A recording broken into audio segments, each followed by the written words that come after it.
Halo sobat, kembali lagi di channel Juara Donghua. Kali ini kita akan melanjutkan lagi alur cerita Battle Through the Heavens chapter terbaru. Sebelum kita ke alur ceritanya, admin ucapkan terima kasih kepada kawan-kawan yang selalu ngedukung channel ini berkembang. Sehat-sehat terus buat kalian semua. Oke, tanpa berlama-lama langsung saja kita ke alurnya. Bagus, aku menunggumu di alam iblis Halloween. Dan kamu harus kembali, kata Yuyan sambil tersenyum. Saat ini, dia terlihat seperti gadis kecil. Di samping itu, bisakah Anda memberi saya peta bintang lain dari dunia kuno makhluk abadi dan iblis? Xiaoyan berkata tidak sopan. Saat ini, saya tidak bisa lagi merasakan tiruan Zukai. Jika tidak ada peta bintang, ini lebih sulit daripada mencari jarum di tumpukan jerami.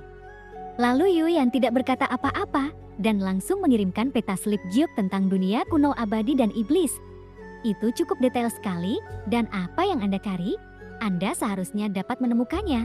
Terima kasih, Tuan Yuyan. Xiaoyan menangkupkan tinjunya dan menangkupkan tangannya. Kamu dan aku sudah jujur satu sama lain. Lalu kenapa kamu begitu sopan? Yuyan mengangkat tangannya. Saat Xiaoyan mendengar ini, mulutnya tiba-tiba bergerak. Yang Gu dan orang lain yang menyaksikannya dengan mata kepala sendiri. Semuanya melihat itu tampak aneh. Terutama Luya dan Wei Feng bahkan lebih terkejut lagi.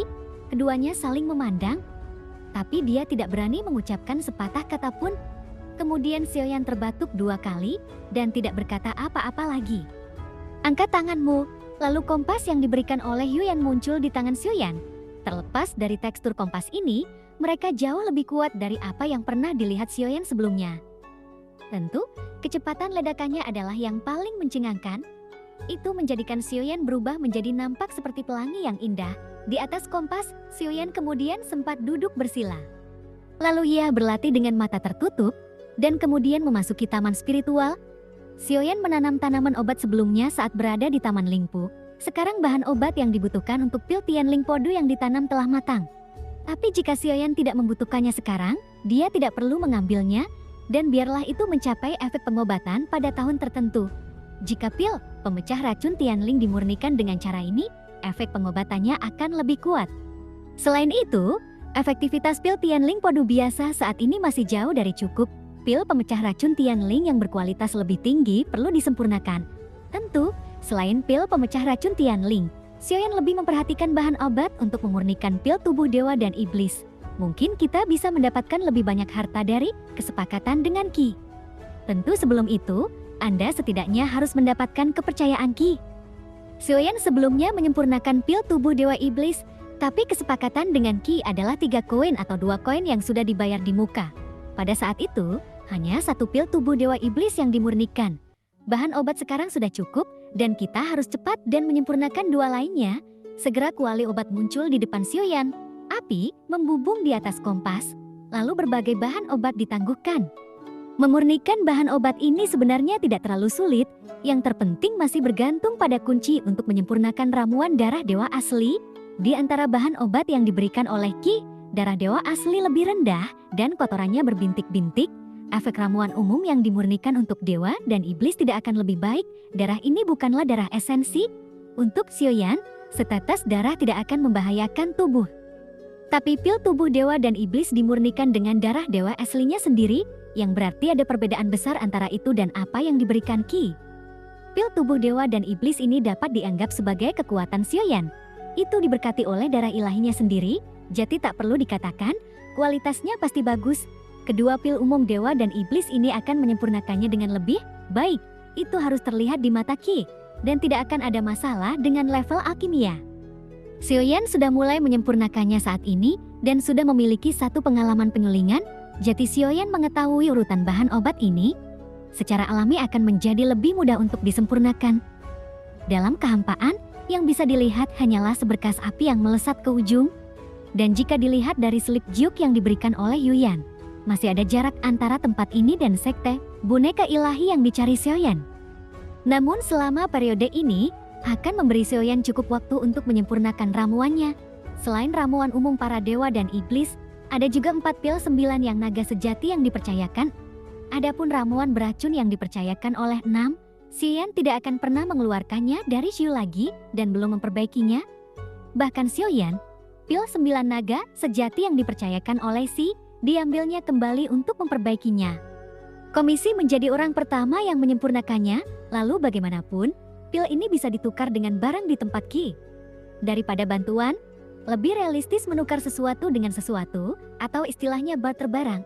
Sekarang Xiaoyan lebih banyak kebutuhan untuk bisa bertukar daripada mendukung sekte boneka Shen. Kunci besi menghubungkan peti mati yang tak terhitung jumlahnya menjadi satu, dan di bawah, peti mati tergantung bintang berbentuk aneh. Bintang besar itu sebenarnya diukir menjadi tengkorak besar. Angka-angka berlalu lalang, atau duduk bersila di peti mati. Bawalah peti mati di belakang Anda tanpa terkecuali, dan saat ini, sebagian besar orang berkumpul di tengah alis bintang tengkorak itu. Ada sebuah altar di sini, dan di altar ini, lautan darah melonjak, peti mati berwarna merah, darah mengambang di dalamnya. Di sekitar altar, 7 atau 8 sosok duduk bersila, dan kedua tangan terus-menerus membuat rahasia eksistensi yang sepertinya ada di peti mati pemurnian. Sebenarnya tubuh itu mengandung aura dunia yang kaya, dan jika berhasil disempurnakan dengan waktu yang ditentukan, pasti akan menjadi salah satu raja boneka dewa. Aku mengetahuinya, ia menaburnya ke dalam racun iblis setelah membunuh jutaan nyawa untuk menekannya. Roh jahat ini cukup untuk membuat kehilangan kecerdasannya, dan sekarang juga waktu terbaik untuk melatihnya menjadi boneka dewa. Jadi masing-masing dari kalian harus mengorbankan boneka dewa. Asalkan bisa disempurnakan, dia pasti akan menjadi salah satu dari 10 dewa sekte kita. Pemimpin di antara mereka, dan kemudian ia selesai berbicara, sosok-sosok di sekitarnya tidak ragu-ragu dari peti mati di belakang mereka. Mereka semua mengulurkan telapak tangan mereka yang lemas, seolah-olah hanya tersisa kulit dan tulang. Kemudian angka-angka ini menonjol darinya. Dan saat meninggalkan peti mati, sosok kurus ini kemudian mengeluarkan asap putih. Sesaat kemudian, dia benar-benar kembali ke wujud manusianya, dan tampak seperti orang biasa. Sosok-sosok ini bergegas langsung ke kolam darah tanpa ragu-ragu. Saat menyentuh darah di sebuah genangan darah, sosok itu seolah dicairkan oleh magma, dan tiba-tiba itu meleleh menjadi darah. Cahaya berdarah bermekaran di altar, dan membuat peti mati itu mulai semakin bergetar, seolah-olah makhluk di dalam peti mati itu akan meledak keluar. Kemudian beberapa orang segera mengambil tindakan. Di bawah tekanan terus-menerus, lalu peti mati itu perlahan berhenti. Segera, semburan rongan rendah seperti binatang buas keluar dari sana. Saat mendengar suara ini, pria berkepala yang wajahnya ditutupi dengan garis-garis hitam dan putih, tiba-tiba dia tertawa terbahak-bahak dan gila. Itu sudah selesai? Ini pasti akan menjadi boneka dewa terkuatku, lalu tawa liar pria itu bergema di atas altar. Tapi saat ini, saat Xiaoyan sendiri mendekat, beberapa gambaran berbintik-bintik muncul di benaknya, dan ada darah di depan matanya. Vitalitas klan Sukei menghilang dengan cepat. Ini sudah terlambat. Xiaoyan sedikit mengernyit, tidak ada yang bisa dia lakukan dalam situasi ini selain ia harus terus perbaiki obatnya.